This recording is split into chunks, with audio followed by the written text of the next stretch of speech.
You're the top. You're Mahatma Gandhi. You're the top.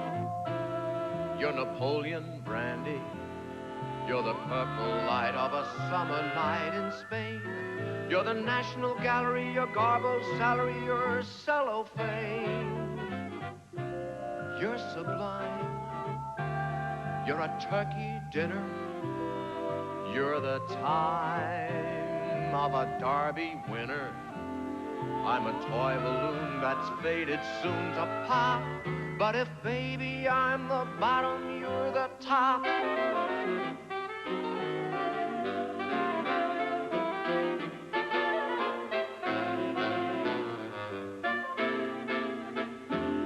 I'm a worthless check, a total wreck, a flop. But if, baby, I'm the bottom, you're the top.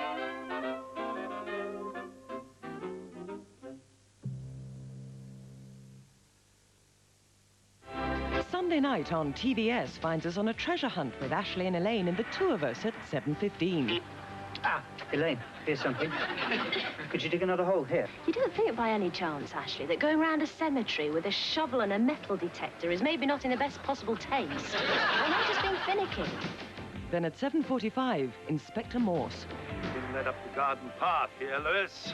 Has anybody searched the attic yet? You asked the Julius. She's that moody she won't even share the same bedroom with him. God, how the rich do carry on.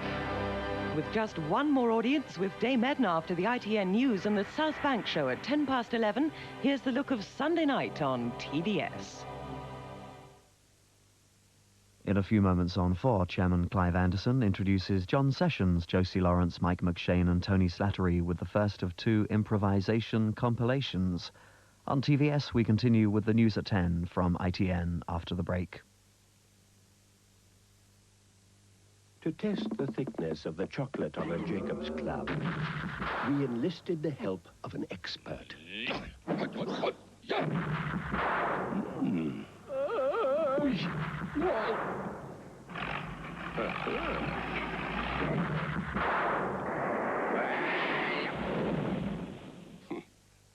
Now that is thick chocolate.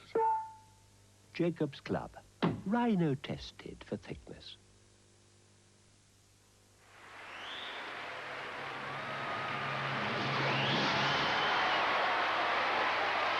On your marks! Get set!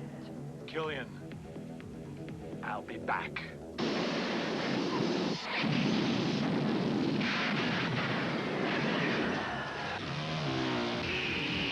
Get out of there!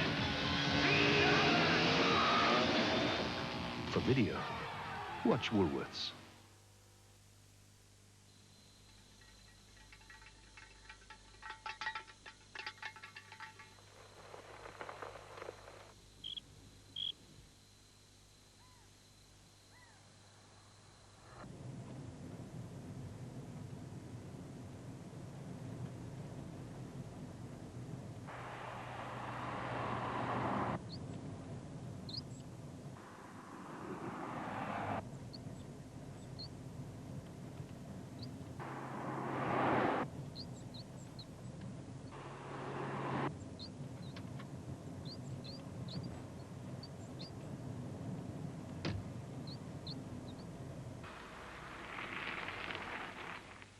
Ecco, a tutte le ore, sempre, ma sempre qua.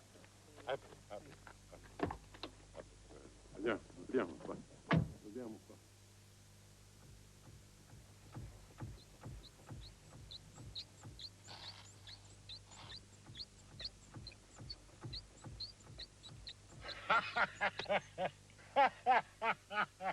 Ecco qua.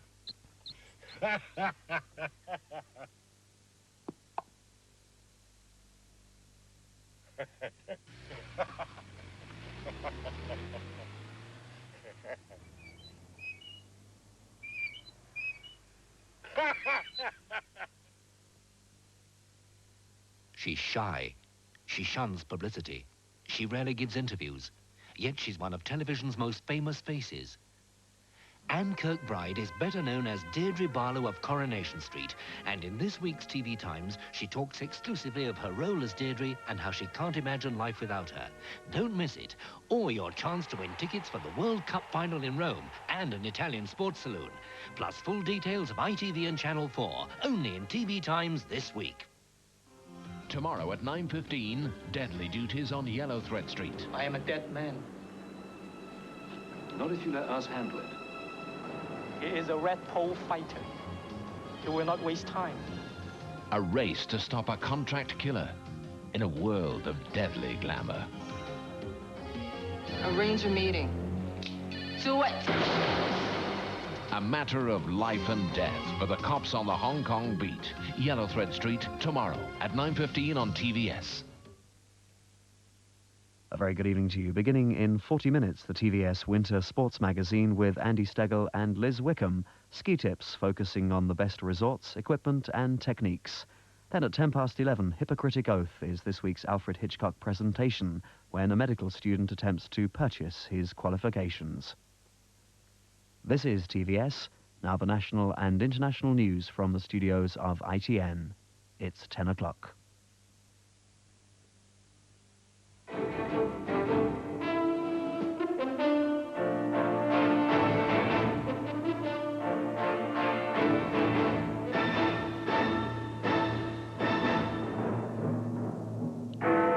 Says Toytown revolutionaries play into Tory hands. Cleaning up the mess in Hackney, more trouble in Lambeth tonight. Miners' leaders ordered an inquiry into the Scargill allegations. A former NUM man says it should have been held 2 years ago. And customs men seize heroin worth 5 million in a Turkish lorry. Good evening. The Labour leader, Mr Kinnock, made another attack today on demonstrators who use violence against the poll tax. He called them Toytown revolutionaries who were exploiting the anger and anxiety of ordinary people. Speaking in Scotland, he said the violence was the answer to a Tory prayer. Within the last few minutes, trouble has flared up again after a poll tax demonstration, this time in Lambeth in South London. There are said to be running battles between the police and protesters. Earlier, Mrs Thatcher, who's also in Scotland, said there was no nervousness in her cabinet about the political effects of the poll tax. The pound fell nearly 2.5 cents today to close at $1.6195 as dealers worried about the government's popularity and about a false rumour from the Far East that Mrs Thatcher had resigned. Our political editor, Michael Brunson, reports. In Scotland, some small protests against the poll tax greeted Mrs Thatcher throughout the day, but it was the violence in England which she had in mind when she told ITN during a tour of a shopping centre that demonstrations like the one in Hackney last night were a threat to democracy. It's not the way to conduct affairs at all. In a democracy, the way is through debate in Parliament. The legislation has been through Parliament, and anything that's intimidatory or violent is absolutely flatly contradictory to democracy. People can demonstrate, of course they can. They should do so peaceably. And as Mrs Thatcher continued her tour, other ministers were taking up the same theme, accusing the Labour leader, Mr Kinnock, here driving his own ferry to his party's Scottish conference in Dunoon, of failing to condemn those in his party who support law-breaking of whatever kind as a means of opposing the poll tax. By constant repetition of that charge, the Conservatives are trying to inflict major political damage on Labour. Mr Kinnock needed to answer it, and today he did. First, an attack on those who had brought violence to the legitimate business of peaceful protest against the tax. It is obvious to everyone that those who have battened on to the peaceful demonstrations and the peaceful protests, those who have used the tactics of invasion and violence, are playing straight into the hands of the government, providing a marvelous televised distraction for the authors of the poll tax. Millions of people will simply not be able to pay their poll tax because they haven't got any money. Such people need to be helped. They do not deserve to be exploited by Toytown revolutionaries who pretend that the tax can be stopped by insurrection. It is rubbish and they know it. But another problem. Mr Kinnock didn't name Tony Benn or any other Labour MPs, but he had them in mind when he attacked those members supporting non-payment of the tax. those who will not pay and who are lawmakers by virtue of their membership of Parliament, those who will want to command the adherence of others to the laws that they will pass, must not only exercise their consciences, they must examine their consciences as well. For it is the inescapable case that we who seek, through democracy, the power to rule by law cannot pick and choose which laws we obey. It is fair. But in Cardiff tonight, the Liberal Democrats leader said Mr Kinnock should take disciplinary action against the MPs. So I challenge Mr Kinnock now to withdraw the Labour whip from those MPs who support those who organise this violence, and to disown those who advocate breaking the law. So, after a week of violent protests, how do things stand? Mrs Thatcher will press ahead with implementing the tax. She dismissed all talk today of challenges to her leadership from within a nervous cabinet. I have found no nervousness in cabinet at all. I think we have the most united and cooperative cabinet, I think, that I've ever had during my whole time. So please don't believe any of those stories. Furthermore, the government, sources say, is convinced that in time people will come to appreciate the fairness of the poll tax. Equally, the opposition is convinced that in time the poll tax will be the government's undoing. Michael Brunson, News at 10, Westminster. In Hackney, local people have spent the day clearing up after last night's violence and looting. 60 people were arrested and 29 police officers were hurt. The Deputy Prime Minister, Sir Geoffrey Howe, described the violence as organised thuggery and political intimidation. They cleared up today from a night of violence which left 30 shops in Hackney's main street, their windows smashed, their stock looted. The mob hurled bricks and paving stones through shop fronts and cleared shelves of television sets, video recorders, drink and tobacco. For some stores today it was business as usual. Others will take weeks to recover. All felt angry that they'd been caught in the middle of someone else's dispute. I don't think it's got anything to do with poll tax. This is out and out wanton destruction and looting. And I don't believe the residents of Hackney would do this sort of thing. I think it's outside people. Well, the hooligans, really, isn't it? I mean, that's all it is. It's just, I think it's just for a bit of a laugh, like, you know? They just get carried away. The police also blamed outsiders for the violence, which started among the crowd of 5,000 in front of Hackney Town Hall. As police reinforcements struggled against the surge, one officer in the thick of the scuffles had his hat sent flying. He dived after the culprit and was punched first in the face and then on the back of his head. A demonstrator wielding a piece of wood then joined in. The policeman then kneed the protester who'd knocked off his hat. Today, the man in charge of the police operation praised his officers. There were paint bombs, fireworks, coins, bottles, milk bottles, some filled, a whole range of missiles. And I have to say that I've never seen such restraint and forbearance shown by police officers. I was very proud to be a police officer last night. 9 people appeared in court today as a result of last night's violence. Police say 56 were arrested. Half of them came from outside Hackney. Harry Smith, News at 10, Hackney. Tonight's trouble in Lambeth came after a peaceful demonstration outside the town hall where councillors were discussing their budget. We'll bring you a report from Lambeth as soon as we get it. The National Union of Mine Workers has ordered an immediate independent inquiry into allegations that Arthur Scargill misused donations from Libya and the Soviet Union during the miners' strike. The NUM executive agreed today to ask a leading QC to head the investigation. Tonight, Mr. Scargill again refuted the allegations as vicious lies. He said he was confident his position would be vindicated by the inquiry.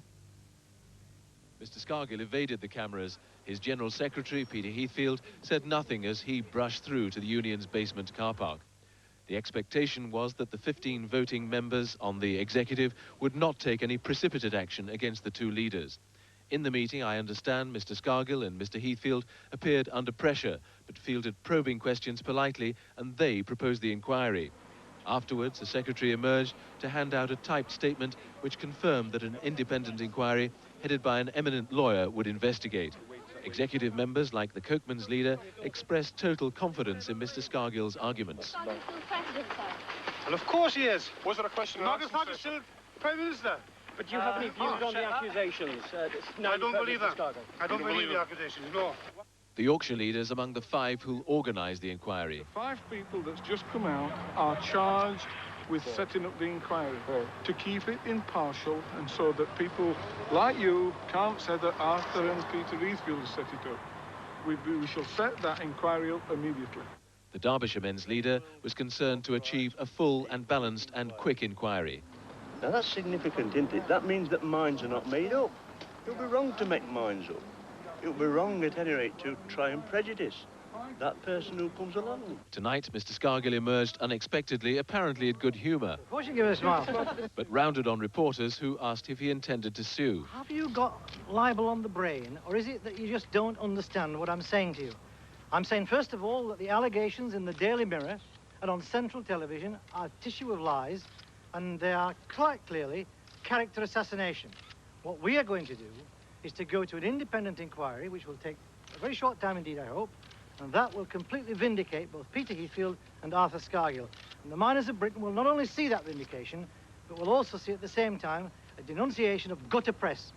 Will you be prepared to appear before an inquiry? Of course I shall be prepared to appear before an inquiry. And not only shall I be totally vindicated, but like the NEC today, I think a lot of people will get a few surprises. The union leaders are anxious that the inquiry is seen, by the miners especially, as absolutely fair and impartial, and that it clears the air one way or the other. Michael Green, News at 10 in Sheffield. The former NUM official who made the allegations against Mr Scargill told ITN tonight he would give evidence to the inquiry. Mr Roger Windsor, who now lives in France, says he stands by everything he said. Roger Windsor, the former NUM chief executive, emigrated to southwest France last year. It was from this elegant 19th century farmhouse, now his home, a lifestyle away from the hectic days of the miners' strike, that he made his allegations, and he's pleased by today's developments. I can only welcome their apparently unanimous decision to have a full independent public inquiry. My only regret is that it didn't come about 2 years ago. That was the first time that I approached members of the NEC, asking them to investigate it. It's taken them 2 years, and I've had to leave the NUM in order to tell my story.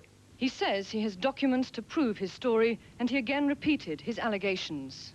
Mr Scargill and Mr Heathfield agreed that my loan should be paid off using the money that I'd brought back or was given to me as a result of my trip to Libya.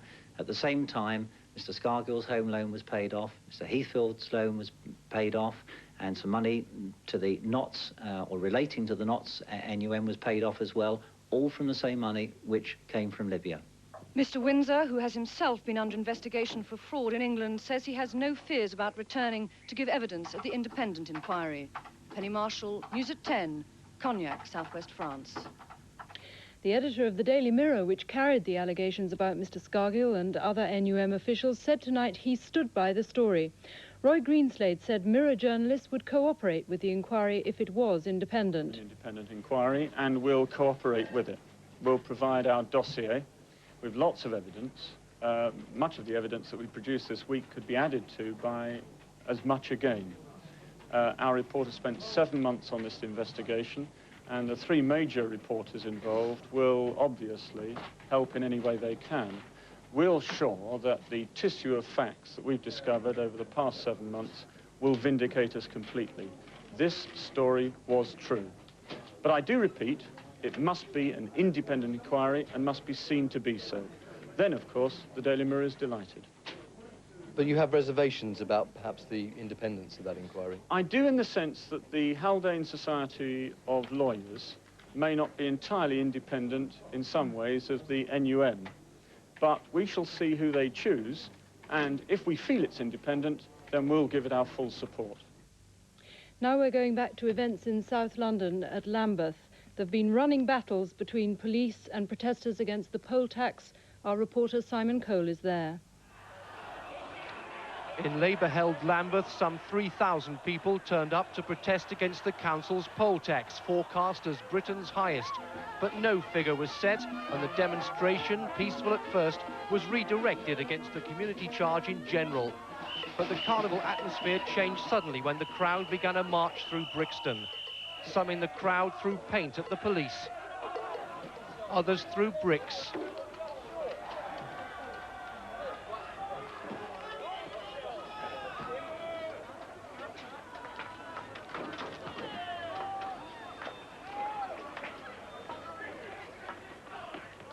Eventually, the police patience ran out.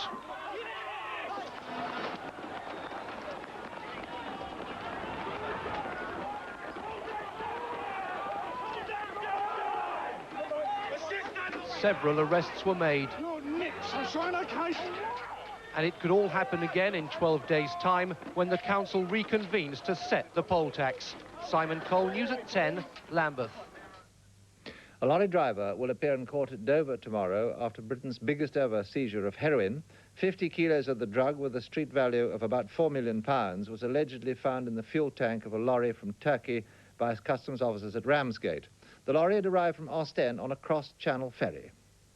This was an extremely professional concealment, hidden inside a secret compartment, welded inside the diesel tank of this lorry, 50 kilos of heroin. The lorry arrived on board a Schiaffino ferry from Ostend after being driven overland from Turkey. As the driver pulled into the customs channel, officers were waiting. He was questioned about his route and they became suspicious. Using various pieces of equipment, we were suspicious of the diesel fuel tank, which led us to drill a hole here, which we then used a fibre optic to look inside and discovered what we now know to be heroin. Customs officers do keep a close eye on traffic from Turkey. Well, we've had two very significant seizures in Turkish lorries in the last year.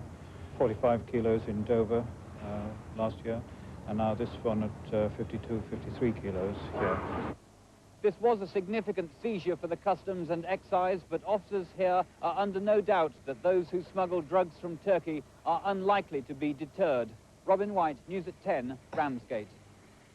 As violence sweeps South Africa's black homelands and townships, the Minister of Law and Order threatens to use emergency powers. 19 blacks were killed in faction fighting and more than 100 anti-apartheid activists arrested. A report in part 2. Also, when the Lithuanians vote for independence on Sunday, what will Mr. Gorbachev do? And after 1 year as leader, Mr. Paddy Ashdown talks of the time I nearly gave up. That's in a couple of minutes.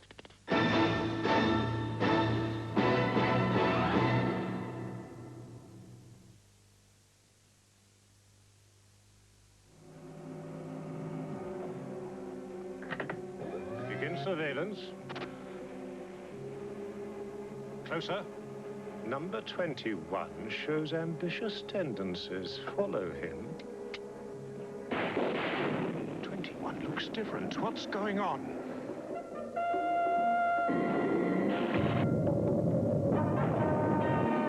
Why can't they catch him?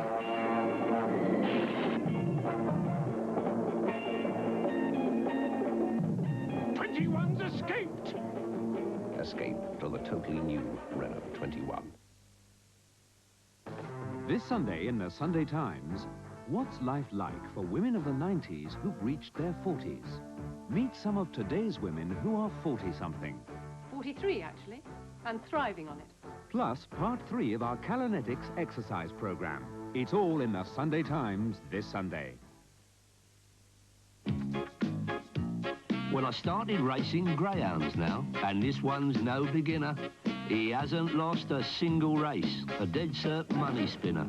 That's why I call a hairy hound. Now, I named my dog Gonzales, because he goes at such great speeds. The bookie's cursed, because he's always first, and I'm laughing all the way to the leads. He always leads me to the leads. See, I've got an account called Liquid Gold. That's where my cash is kept. If you want top rates of interest, the leads is your best bet.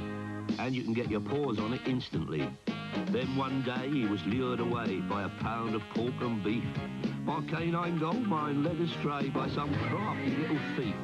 Not very sporting, is it? Well, I didn't want to lose that dog because he's my cash supply.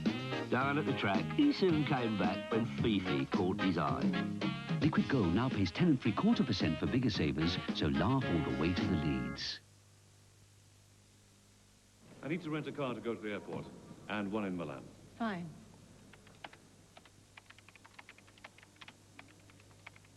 You will, of course, use Swan National.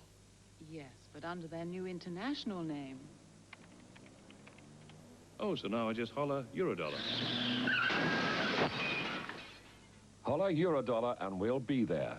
And there, and there. To rent a car, just holler Eurodollar and we'll be there.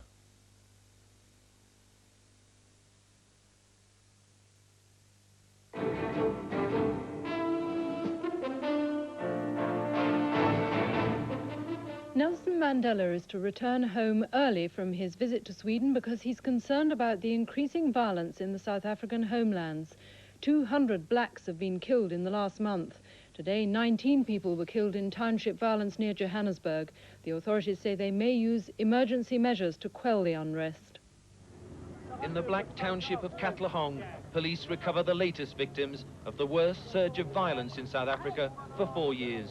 In this case, victims of a so-called taxi war between rival black gangs. The fighting drove hundreds to seek sanctuary in the township hospital. Hundreds more fled to the police station, where the local commander promised to ensure their safety. The unrest, which has spread across tribal homelands like Bophuthatswana, has brought accusations from the right-wing opposition that the government has gone soft after the release of Nelson Mandela. Mr. Mandela again preached war, and the government refused to take the necessary steps to prevent the situation that is now existing in the country. The government said it was already cracking down on what it termed troublemakers. And we are not prepared to allow them to carry on with the things that they have been doing over the past few days. We have started on a program of reform, on a peaceful process in our country, and we will not allow them to destroy this. Meanwhile, anti-apartheid leaders made clear their anxiety that the violence shouldn't tarnish their cause. All-round destruction of property and the killing of people increases the suffering within our communities. It is something that has to be avoided. It in fact discredits both our leadership and our organization. But in Katlehong tonight, the gangs were back on the streets, mounting their own roadblocks. And the body of yet another victim was discovered. For some, it was one killing too many, and it was time to leave their troubled township. Kevin Dunn, News at 10, Johannesburg. Nationalists in the Soviet Republic of Lithuania say they're confident their parliament will vote on Sunday for full independence from Moscow. They want to make the decision before a key session of the Soviet parliament on Monday. It's expected to approve sweeping new powers for Mr. Gorbachev, giving him the right to rule by decree and make independence a costly exercise for the Lithuanians. Today in the Lithuanian capital, a public holiday. But the city's on the verge of what nationalists see as a political earthquake. The formal decision of declaring itself a separate state, separate from the Soviet Union, separate from Soviet laws. But such a simple declaration raises complex questions. Who would own the factories built and run by Russians in the Lithuanian Republic? Moscow has threatened to dismantle them if Lithuania secedes from the Soviet Union. Some fear the Kremlin will, in retaliation, stop power supplies and enforce an economic blockade. 30,000 Red Army troops are garrisoned here. There'll be little choice but to pull them out if this republic goes its own way, adding to the stream already leaving Eastern Europe. Over the last few years, the sense of Lithuanian nationalism has grown more intense, the result of a campaign against what many openly refer to as the Russian annexation and occupation of their country. Gorbachev came to Vilnius in January, armed only with his powers of persuasion. He left knowing no compromise was possible, that this was one issue not negotiable. And in the city today, few seem daunted by the risks involved. This woman remembers the independent Lithuania of the interwar years. She says people are still longing for their freedom and want an end to suppression. And this man said, People feel it's time for our independence, and perestroika has given us that opportunity. What happens here this weekend will be watched with acute concern in Moscow and with a growing sense of anticipation by nationalist movements across the country. Political leaders in Lithuania feel the time is now right to strike out for independence. It's widely believed here that President Gorbachev has accepted the principle of secession and that if they hold their nerve, independence will be theirs. Robert Moore, News at 10 in Vilnius, Lithuania. The United States is stepping up its war on drugs by using warships and military aircraft in a big surveillance operation. Troops will also be used to search cargo from Latin America. The Pentagon has embarked on a program to redeploy some of its armed forces. Recent changes in Eastern Europe mean fewer are now needed there. America's war machine, boosted by a $2,000 billion rearmament program under President Reagan, is now under attack. Peace is breaking out, and cuts in defense spending now top the agenda. The new battle is to convert production lines from war machinery to peacetime products. In Southern California, which enjoys the highest concentration of US defense spending, a revolutionary conference drew together civic leaders and industrialists. At issue, a change in production and in mentality. Well, the fact of the matter is we are not prepared for peace in the United States of America. We have been preparing for war for many, many years. But cuts in defense spending since the peak of 1985 have already forced 80,000 contractors out of the business. Others stayed in by radically changing their ways. Kaman Industries made a fortune building helicopters. It's now the country's largest manufacturer of acoustic guitars, modifying technologies and materials to ease the transition. Ted Williams is chairman of Bell Industries, a defense subcontractor for 25 years. He says there are fresh challenges for even the biggest contractors, like nuclear waste reprocessing and mass transportation. If somebody said, we're not going to buy any more military planes or missiles, would you rather do this or go out of business? I mean, the answer is very obvious. And the answer hasn't been lost on some of the giants of America's defense industry, including the largest player. McDonnell Douglas builds... Its product range has been diversified.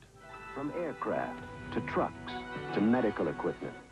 Others have been more resistant to change. 90% of Northrop's business is military, the stealth bomber representing half of it. If it's scrapped, Wall Street's worried the company would fail. And the political and economic consequences of that would not only trouble California, but also Washington. Alistair Stewart, News at 10, Los Angeles. Here, the Liberal Democrats start their spring conference in Cardiff tomorrow at a low point in the party's showing in the polls. Their leader, Mr Paddy Ashdown, says this has been the toughest year of his life. A report from our political correspondent, Peter Allen. Paddy Ashdown and the party faithful tonight gathered for a spring conference which they hope marks a new beginning for the Liberal Democrats. But just hours before this greeting, Mr Ashdown spoke to ITN of his moments of despair in the past year. Tough year, one of the toughest of my life and the toughest I think our party's been through. It's been very difficult to pick up the pieces from the mess made by the merger, and I've had to collect those pieces together, patiently reassemble them. Times when you thought it wouldn't survive? Yes. In the darkest moments of despair, yes, of course. I had to put together a broken and dispirited party and to try and rebuild that. I think that's now well advanced. Our party is rising in morale, rising in the opinion polls. Mr Ashdown. A bad year in the Commons too. While the party, unable even to agree about its own name, slithered low in the polls, Mr Ashdown was treated with derision in the Commons. Well, I mean, if that mob of hooligans and prep school children in the House of Commons believe they can shout me down by that kind of behaviour, then they're just going to have to learn a lesson about that. He sees the road back from near extinction as a party as a long-distance race rather than a sprint. He intends to concentrate on Europe and the environment. This is going to be the Green Party of action, not the Green Party of protest. Secondly, I think it'll be a party now, which is quite clear-cut about its view of Britain's place in Europe, not outside it, absolutely in tune with the age of what is happening in Europe, whereas I think the other two parties are struggling to catch up. Many in the hall listening to Paddy Ashdown have shared his despair in the past year. They admit privately they'll do well to even keep the MPs they have at the next election. But most feel the party has passed its lowest point. Peter Allen, ITN, Cardiff. Soccer, tonight's results in the Barclays League, Division 3, Chester 1, Reading 1, Tranmere 2, Wigan 0, Division 4, Southend 2, Gillingham 0, Stockport 0, Wrexham 2. And now we're going back to the events in Lambeth. We've just received the latest pictures. The scenes were even worse than last night. Police mounting a second charge, pushing protesters out of the way. And we'll be having those pictures in just a moment, I hope.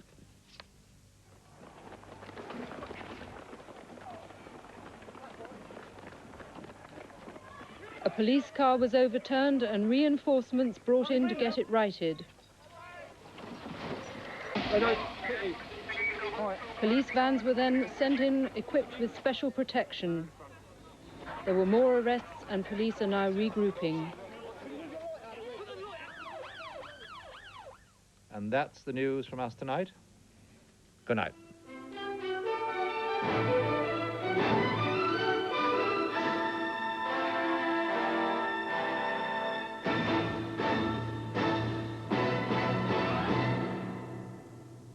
On Eyewitness Nursery Crimes, the untold story of children abused by their nannies, ice, the drug set to be the crack of the 90s, and the women who say the Navy is out to destroy their marriages. That's Eyewitness Sunday at 1:10 on ITV.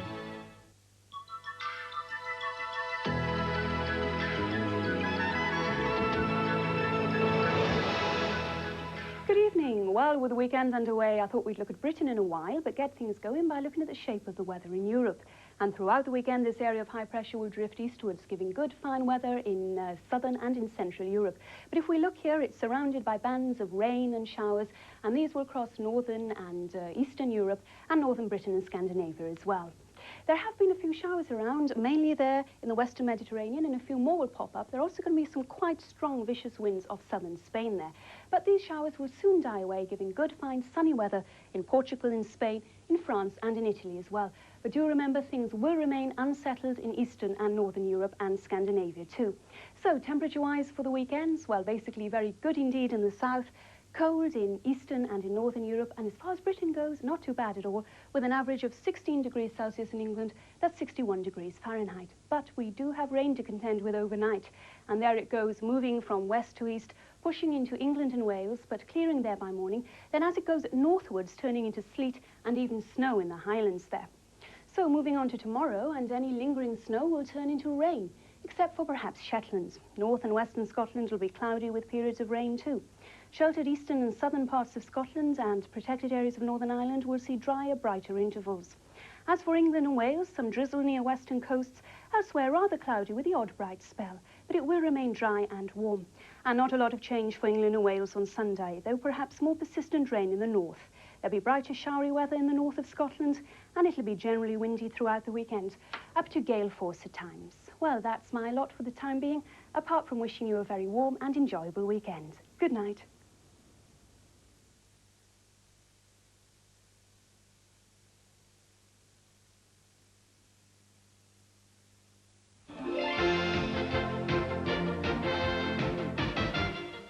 Good evening. A lorry driver will appear in court tomorrow following the seizure in Kent of the biggest consignment of heroin ever discovered in Britain. 50 kilos of the drug, worth up to £10 million, were found hidden in a lorry at the port of Ramsgate. A 27-year-old Turk has been charged with illegally importing heroin. Hugh Kirby reports. The lorry with its precious and deadly secret travelled overland from the Turkish capital Ankara, arriving at Ramsgate yesterday afternoon. Hidden in the diesel tank, 53 brown plastic 1-kilo bags of heroin, worth more than the sheer Fino, the cross-channel ferry from Ostend that carried it to the British coast. The 40-ton truck was stopped by customs men as soon as it arrived with its load of carpets. They were suspicious because it came from a region of Turkey notorious for its poppy fields. The officers responsible for Britain's biggest drug seizure can't be identified. The area that the vehicle had come from is a known source area for heroin. And then basically it was just a question of a systematic rummage of the vehicle. And the fuel tank behind you there, looking at that, there was signs of filler on the rear side, very faint signs. And from that, we decided to drill the top of the tank. And underneath that was another metal plate, which shouldn't be there. And when we drilled through that and used an optic in there, we could see that there were packages. It's exactly a year to the day since Britain's previous biggest heroin seizure, £6 million worth. 2 South East MPs have called on the government to explain why water companies are being allowed to impose massive price increases. David Forsdyke reports. Water companies in the South East are about to introduce some of the heaviest increases in the country. They're ready for a spending spree to update the supply system. The authorities are still smarting after foreign buyers were allowed to take huge chunks of their shares. Now they say increases are needed to finance work to update the supply system, and the increases will be staggering. Today, in a Commons debate, these figures were roundly criticised. The figures over 2 years were condemned by 2 MPs from the region, with special vehemence reserved for West Kent's 50% rise. In the West Kent area, not only were we outraged by the scale of this 42% increase, but it so appeared at the time that my right honourable friend, the then Minister for Water, the Secretary, the honourable member for Folkestone, it appeared that he too was outraged by the scale of this increase. I too am outraged on behalf of my constituents and indeed myself as a local payer of what these charges are and will be. But water bosses insist the increases are needed if services are to keep pace with demand and EEC regulations. The Kent peer awarded record libel damages of £1.5 million says he's prepared to accept just enough to cover his legal costs. Philip Hornby reports. Reputation and the name of my family is clear of a very bad charge. It was the most sensational libel case in legal history. The damages awarded to Lord Aldington, the highest ever by far. They meant certain bankruptcy for property developer Nigel Watts and for historian Count Nikolai Tolstoy, who both alleged that Lord Aldington was a war criminal. Count Tolstoy immediately announced he'd be appealing. But now Lord Aldington has made him an amazing offer. Drop the appeal, he says, and he'll drop the amount of damages by more than £1 million to just £300,000 to cover his legal costs, with anything left over going to charity. The size of damages was very important. My counsel made that clear. And the greater the damages, the greater the vindication. And now to know that I had record damages and therefore record vindication, that should be enough for me on that ground. I did not fight the case to enrich myself or my family, but I have to say I didn't fight the case to impoverish us either. And I've got to get my costs paid, which are very considerable. He says he wants to spare everyone the ordeal and the cost of another lengthy hearing. But now the appeal looks likely to go ahead. The date's been set for 2 weeks' time. A 40-year-old labourer has been committed for trial at Lewis Crown Court, accused of murdering an elderly disabled couple from New Haven. Dennis Roberts from Birkenhead is alleged to have stabbed 71-year-old Stephen Hadler and his wife Iris to death at their home last July. Police have launched another investigation into Thanet Council. It involves property deals, and detectives have seized bundles of documents from an estate agent's. It follows a fraud squad investigation last year, which included an inquiry into alleged irregularities in the sale of council properties. A quick football result: Southend beat Gillingham 2-0 at Roots Hall tonight. And that's the news for tonight. Now the weather forecast with Ron Lobeck. Good evening. Well, it does look as though we've got a reasonable weekend in prospect, thanks to the high-pressure system, which is going to be the main feature. However, the frontal system is going to bring rain across the country during tonight. Tonight itself is at its coldest about now, down to about 3 in places, but there's going to be cloud and drizzle moving across the region from the west throughout the night, and winds will become fairly brisk from the southwest. Tomorrow it'll be a cloudy start in many places, possibly some fog along the south coast. The winds will become more westerly and it'll be very mild. Temperatures getting up to about 13 Celsius. Best temperatures in North Kent and Essex, where there'll be some sunny periods later in the day. Sunday not looking too bad at all. Good night from me. Here's the summary. In a few moments on TVS, we continue in the company of Andy Stegel and Liz Wickham for this week's Ski Tips. Well, I started racing greyhounds now, and this one's no beginner. He hasn't lost a single race, a dead cert money spinner. That's why I call a hairy hound. Now, I named my dog Gonzales because he goes at such great speeds. The bookie's cursed because he's always first, and I'm laughing all the way to the lead.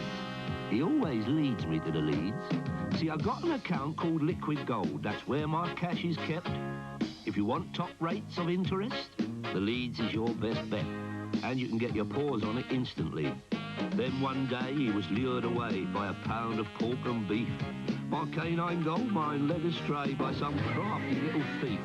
Not very sporting, is it? Well, I didn't want to lose that dog, because he's my cash supply. Down at the track, he soon came back when Fifi caught his eye. Liquid Gold now pays 10 3/4% for bigger savers, so laugh all the way to the Leeds. For as long as he can remember, man has applied 2 coats to almost everything he's ever painted.